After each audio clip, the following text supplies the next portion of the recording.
আজকে ছিল আমাদের এখানে ভোট, তাই আমি সকাল সকাল ঘুম থেকে উঠে চলে গেছিলাম বাজারে।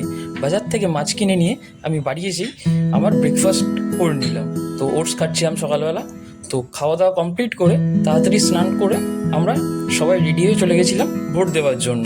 আমি, মা, বাবা আর বোন গেছিলাম আমাদের সাথে দেখতে। কিন্তু ভোট দিতে গিয়ে দেখি, তাও আমি অবাক, দেখি এটাকে যা প্যান্ডেলটা করেছে, এটা কোনো দুর্গাপুজো বা কোনো বিয়ে বাড়ির থেকেও এত সুন্দর প্যান্ডেল দেখে আমি সত্যি অবাক হয়ে গেছি। তো যেটা বুঝলাম যে অনেক মানুষই থাকে যারা কিনা ভোট দিতে চায় না এই ঝামেলা অশান্তির কারণে, তো তাদেরকে আবার ভোটমুখী করার জন্য, আমাদের গণতান্ত্রিক অধিকার প্রয়োগের জন্য মানুষ যাতে উৎসাহ পেয়ে এখানে আসে, সেই জন্যে এরকম করেছে সংবিধান।